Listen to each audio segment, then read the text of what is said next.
Hello everyone and welcome back to Waller's Photography. Today I'm going to have another photography related video.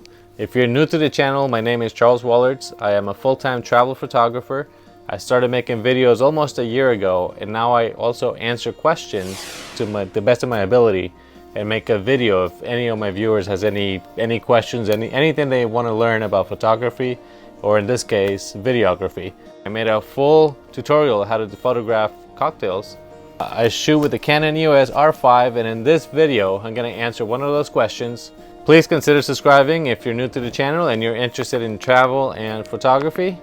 And if you have any questions about video or photography, I might be able to help you. So please consider subscribing, click the like button, and now let's get back to this video.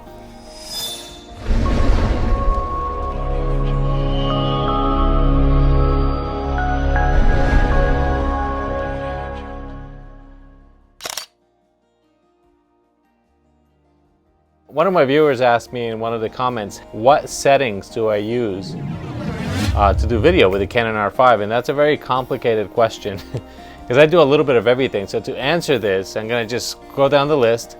I always shoot in Canon log, so C-Log. Right now I'm in Canon log 3 after doing the update on the R5. I think the update came out in April, so make sure to check that out because it gives you a little bit more dynamic range. I also shoot in all I instead of IPV compression rates, and the simplest answer for this is because my computer doesn't struggle as much to process. IPV is smaller files, but it takes much more computer power to edit, and I was having a lot of problems when my computer was struggling a lot when it was doing the IPV. As far as focus, I changed that a lot. I usually have it on face detect and eye detect. That way my eye stays in focus as much as possible. Frame rates, I use all of them. Sometimes I want to show slow motion. Right now I'm shooting at 24 frames a second, and that's because it saves hard drive space. It doesn't. When I'm talking to the camera, I don't need to slow it down or speed it up or do any kind of speed ramp, so it doesn't matter. I use the lowest frame rate. That way I can get more out of my memory cards.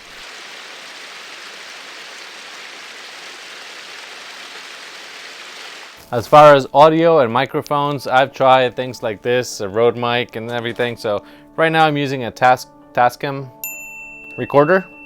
It's like $100 and it's probably the best $100 I ever spent. The audio quality from the camera, no matter what microphones I've used, I've spent a lot of money on different microphones, and it's never as good as with this little external device. I'm shooting in aperture priority. My white balance is usually in auto. I haven't had a need to sync.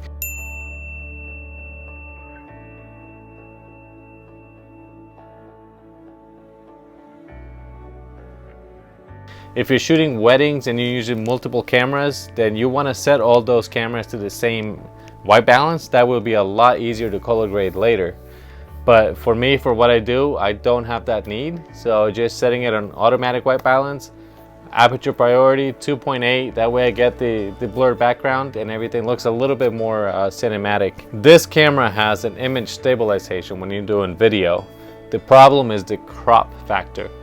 So right now it's in a tripod and I'm not stabilized because I don't have to be, but when I'm walking around with the gimbal, and I'll show you here in a few minutes, I'll go outside and do some test shots, but when I'm walking with the gimbal holds it steady enough. If I do any of the IS options, 1 or 2, it crops in too much and you're not gonna see anything but my face. See, right now I'm on the gimbal and I'm at 24 millimeters, and this is at arm's length, and it is perfect. If I was to use the IBIS and the image stabilizer, it crops in a lot more. So let me show you what that looks like here. So this is with the IBIS on 1, the image stabilizer on 1. And this is with the same lens setting, but the image stabilizer on 2. So it is a lot closer and you miss a lot of what's happening in the background. It does hold the camera much steadier, but the gimbal does a great job at that to begin with. So there's no need for me to use this and lose so much more of what's behind me. So let me go back here and see, now we're back. And I'm doing this with the 24 millimeter. I have a 16 to 35, but that one is way too wide and distorts my face a lot. So I don't like how that one looks. I do use the image stabilizing when I'm hand holding doing B-roll. And for this, I also use the 60 frames a second because then it can slow it down and it looks a lot smoother, like creamy peanut butter. It just looks amazing. So I do change my aperture and my frame rates depending on what I'm shooting. Have I ever had a problem with it overheating? No. I don't shoot that much in 8K because it eats memories like you can't believe, and then my hard drive's full, my memory card's full, and everything is done. So I don't use 8K unless I really have to, and the only reason I use it is to crop in some more. I have a 400mm lens, and sometimes that's not long enough to reach, let's say, an animal or a bird. So by using 8K, I could crop in quite a bit and still get that detail. That's the only time I use it. And I don't use 4K HQ, which is downsample from 8K, because it limits me to 29 frames a second. So that's 30 frames a second. I only use this when I'm talking to the camera. Otherwise, I'm on 60 FPS or 120. And there is a slight difference in how sharp and the crispness.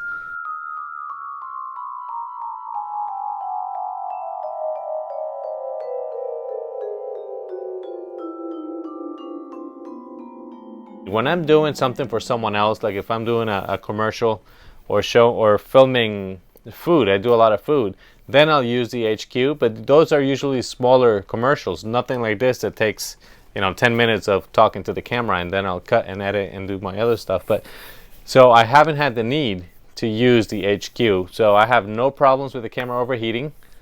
So, but again, that's just because I don't use the settings that would lead to that overheat. I'm going to take you outside and show you step by step the differences between one setting to the next, so you can grasp and get a better idea of why it is that I choose these settings. So let's go. So I come outside to show you a couple of these things and why I choose some of these settings. So the Canon C-Log, why do I shoot in RAW video instead of just letting the camera decide for me? And the reason for this, and I think you'll appreciate it here in the sunshine, is the dynamic range. Especially with moving lights and stuff like that, you're gonna lose the highlights or sometimes it's just too punchy. There's too much contrast when I let the camera do that, when I let the camera decide that on its own. So that's why I like to use the C-Log. It's a lot more work in post. I gotta go and color grade every clip, and it's tedious, and sometimes it takes a lot of time. But I think the final result looks a lot better. So this is why I use C-Log. So let me show you here. Change the settings here real quick. This clip now is on C-Log, so I have to color grade it. So I'll show you the difference side by side on what one that the camera decided how to edit, and then the one that I chose the settings for, the contrast, the light, the colors. It's a lot more work, but as I said, to me it looks better. Talking about the frame rate and the shutter speed you choose to use is very important. There's a lot of people that get the advice that you need to double your shutter speed to that of your frame rate. So if I'm shooting at 30 frames a second, my shutter speed should be 60 frames a second. And what that means is that on bright conditions like this, I would need a variable ND filter to compensate for the amount of light that's coming in to match those 2.8 to the 60 frames a second. I don't do that, not unless I have to. Right now, I don't see a need for it. The background is blurred and there's no motion unless I really move my hands. You're not gonna see the difference on my shutter speed.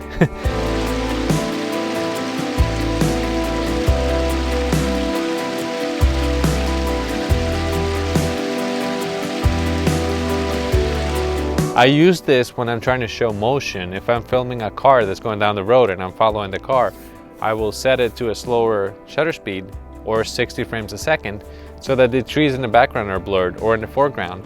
If you're filming a horse that's running and galloping and you want to show a little bit of that more cinematic blur on the legs, then you'll use something like this. But for me to talk to the camera, I just don't have that need. I don't see why that would be important for me.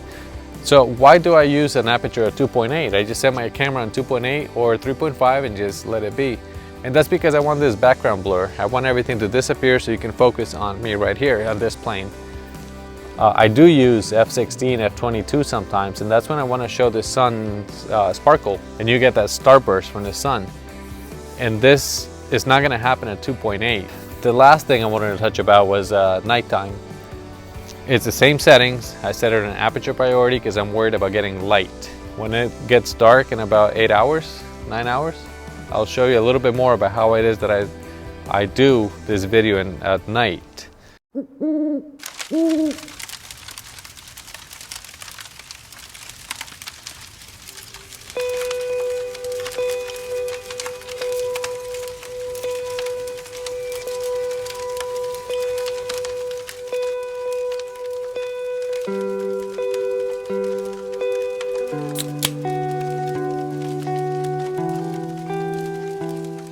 And as far as nighttime shooting, I use the same settings. I set the camera on aperture priority mode, aperture of 2.8, and this time I'm using the exposure compensation and dropped it 2 stops. That way the background behind me is dark and you can see that it's nighttime, and I'm lit by the fire and an LED lantern. I've ordered a couple of LED panel lights to go on my camera or on the side just to add a little bit more lighting.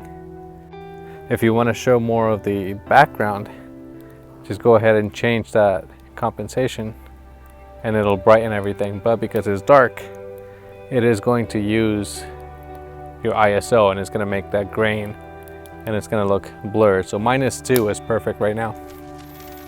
Fire sparking. So I ordered this LED panel light. I think it's a Lume Cube, and it works great at night. It is, right now it's at like 5% and it's bright as can be. I can show you a little bit of everything.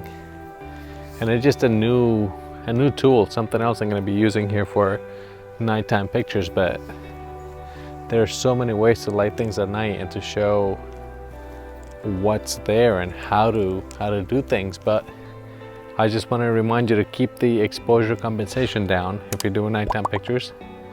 And that's it. I hope you enjoyed the video. Don't forget to subscribe, like, and share, and we'll see you next time. Bye.